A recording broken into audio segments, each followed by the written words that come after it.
Oh my God.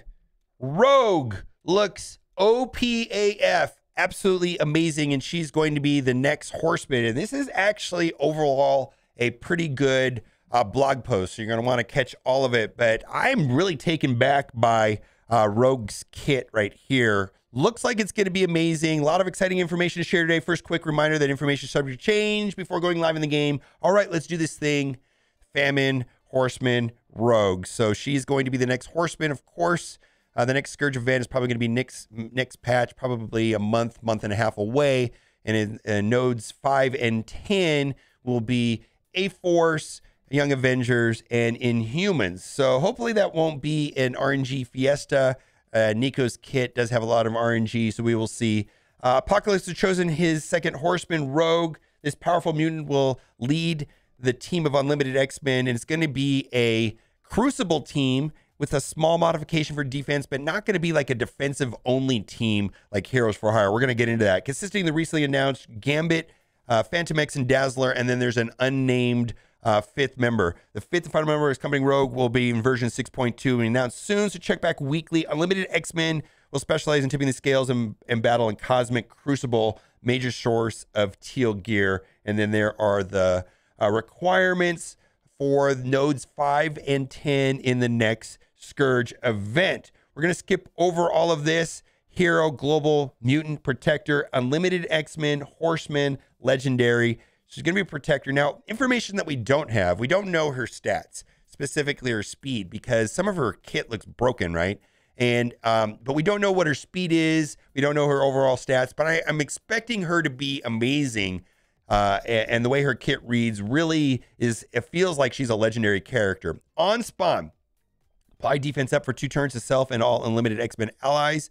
Then in Crucible, she's going to get Safeguard to self and all Unlimited allies. On turn, heal for 10% of this character's max health. At the end of this character's turn, gain defense up. So she's going to have defense up always. Every turn, it's just going to be popping defense up. Probably don't want to use her in room 3. But maybe that won't matter if she's got Safeguard. When X-Men ally drops below 50% max health, gain Taunt for 2 turns. So there you go. And when this character drops below 50% health, clear Taunt from self. Safeguard prevents Taunt from being able to be cleared. So she is going to get Taunt. You're going to have to attack her. You're going to have a difficult time bursting down another member. As soon as they drop below 50% health, she's going to get Taunt. And when she has Taunt, you're not going to be able to strip that Taunt away if she has Safeguard, and Safeguard is going to be in the Crucible mode. Gain 30% max health, gain 20% damage. Unlimited X-Men get that damage as well. Drain for everybody. Unlimited X-Men, there you go. And while this character has Death Proof, gain 100% resistance, and her special will give her Death Proof.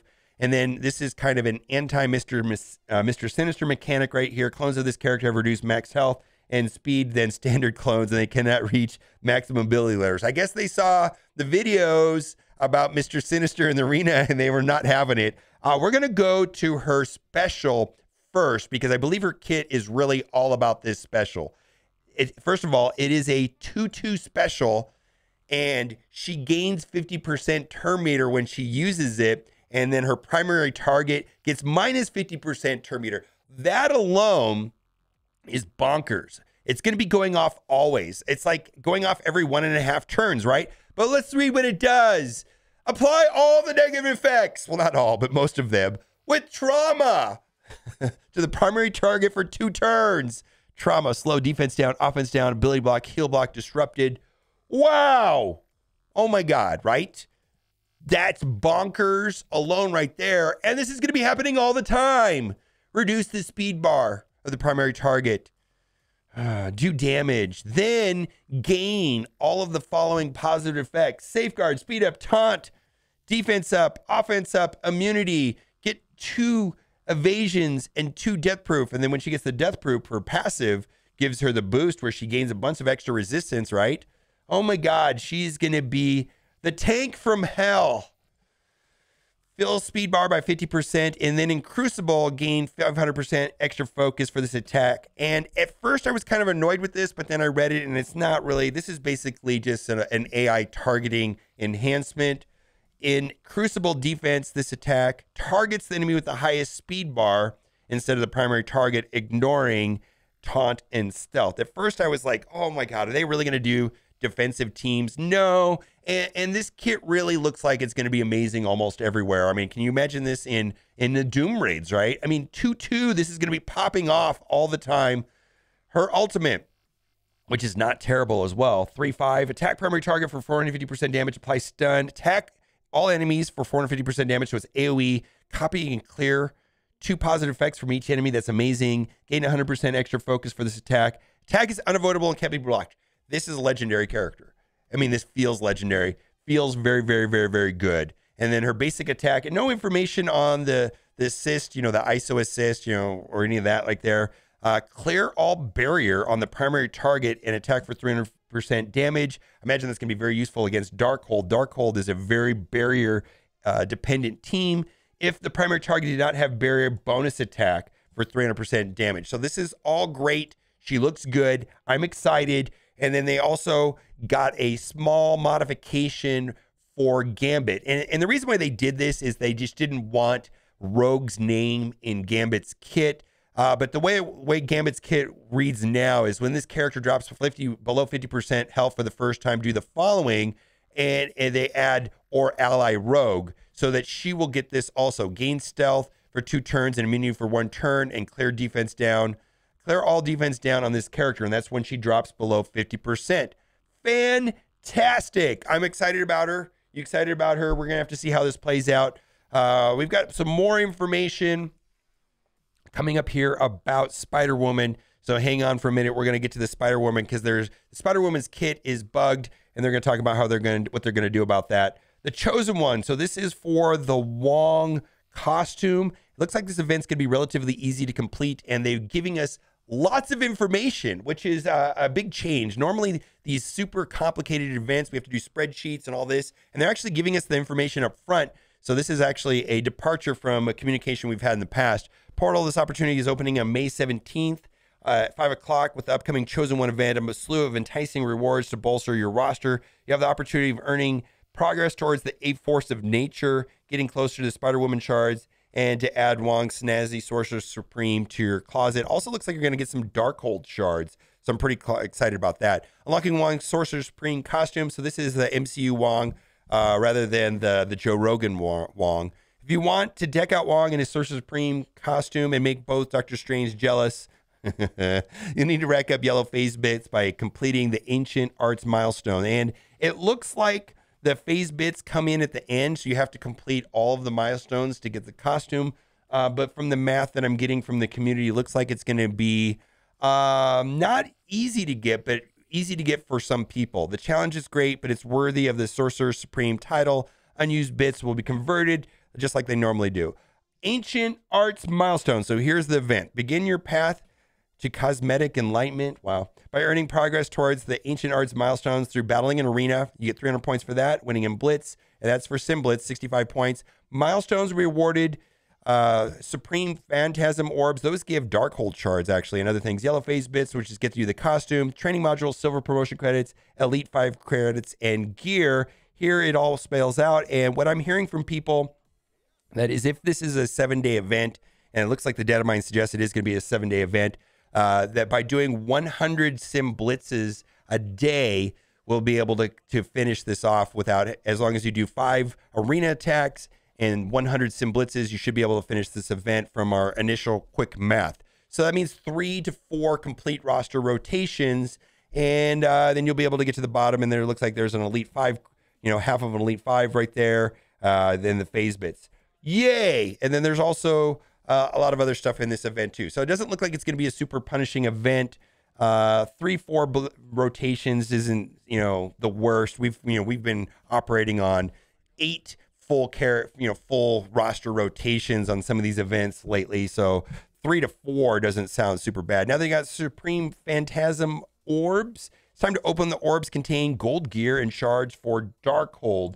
Hopefully I don't just get Scarlet Witch shards, right? As well as some top tier characters. Opening the orbs will also score your progress towards the Chosen One milestone, which earns A-Force emblems, Wong character shards, and silver promotion credits. Boy, I need Wong shards. All right. This right here is probably the only slippery part of the blog post, and I have mixed feelings about this. I'll just read this to you, and then you can decide whether or not you believe them or not.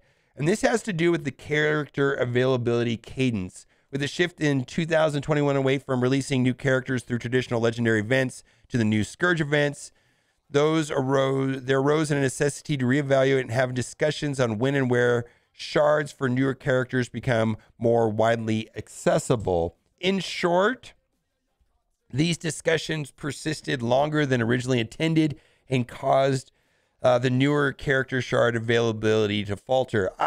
To be honest with you, literally, me and Tana could go to lunch at Taco Bell and we could probably draft this up on a napkin and be done in 30 minutes. So I'm not convinced that this was a overly complicated problem, that they just weren't able to figure it out. I'm just saying that, it's not complicated. Just give out the shards. Tell us where to farm them. The dev team is now looking into catch up and is currently making schedule to increase availability of the following characters in the coming weeks and months. And this is a big deal. Lady Deathstrike. So this will be coming first next week to a campaign node. And, it says in the coming weeks and months, they could take 12 months, 25 months, 26 months. They don't really say. We really don't know what that means. And the timetable is super vague. No dates here. The only one that we're getting any specific information about is Lady Deathstrike. I'll take what I can get. We're going to talk about that. We do apologize that some of these characters were delayed longer than we originally intended and that communication on topic is overdue. The team is discussing the character release cadence to appropriately support the Scourge events and will announce the changes to the community. So just keep in mind that what they had said to us in spring of 2020 is that their intention was to give us 2 characters a month on most months. And then it said in rare circumstances, it'll be 1. Well, they haven't been doing that since November. It definitely does not come into the category of most months in rare circumstances when it's been that way since November. Lady Deathstrike, if you're looking to add even more powerful to your Weapon X team, I love her, by the way. She's amazing. Head over to the Mystic Forces Rising campaign starting on May 18th. Lady Deathstrike will now have a new home in Mystic 3-6. Yay. Replacing Loki, the God of Mischief will be heading to the raid store where you can purchase character shards for 1,400 raid characters. Fine. Mojo's Mayhem, and this looks like a good thing also. It looks like we're going to get Young Avengers Shard, which gives us an incentive to actually do the RTA pass. Beaming straight from Mojo World to your mobile device on May 20th at 5 o'clock is the next exciting season of Mojo's Mayhem. Up for grabs in that coming season will be Teal Gear, Ms. Marvel's new normal costume. That's the one where she's wearing the backpack right there. Along with character shards for Echo, Kate, and Ms. Marvel. Yes, thank you. Finally, this seems like something that I actually am excited about, like getting character shards for buying the Blitz Pass or whatever, the RTA Pass rather. The Young Avengers will be the first required traits for difficulty 5 on nodes 5 and 10 of the Famine Scourge event. So that was the last Horseman. Don't miss your chance to. That's for the next one, rather, Young Avengers. So don't miss your chances to rack up ratings for these prizes. Cool. Spider-Woman issue. There's currently an issue with Spider-Woman's passive ability, Pheromone Fighter, where it is applying accuracy reduction to characters with offense down to enemies outside of war and without 3 A-Force allies. This functionality will be corrected to accurately match the ability description in version 6.2. So the kit was bugged. They're going to fix it. And it is not, basically, it's doing things that it shouldn't be doing. And, it's applying that offense, that accuracy reduction, which is basically blind, like a miniature blind or a situational blind or percent chance at a blind. So they're going to make it so that it is just a war character. So what this means to me is that Spider-Woman now has been reduced to a war offense character and a Scourge character. So we'll see how that plays out. Weekly events. We're going to skip through all of this right here. Moon Knight, Jubilee's coming back, and so on and so on.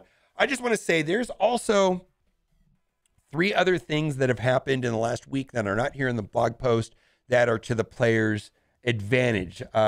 Looks like they have brought back the Google Play rewards. So if you're an Android user and you are not using the web store and you want to get your Google Play points, this has not been working since the beginning of the year.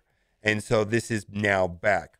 Also, they changed the Rumble Blitz. It was absolutely terrible in the first round. And if you look at the rewards and the Rumble Blitz, looks like they made a lot of changes for the good, which includes gold character shards, T4s. They took away the teal gear though.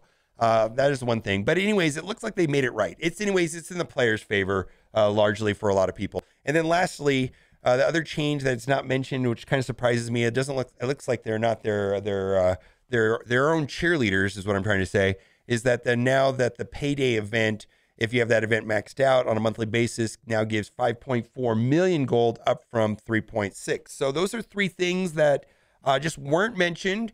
And in my opinion, they do generally help out the community. And so that is a good thing as well. All right, so I'm excited about Rogue. I am a little bit worried about how the Scourge event is going to be and how random is it going to be, because Nico's kit does look like it features a lot of RNG, and I'm a little bit worried about that. Let me know what you think in the comment section. And as always, thanks for watching. Keep on gaming.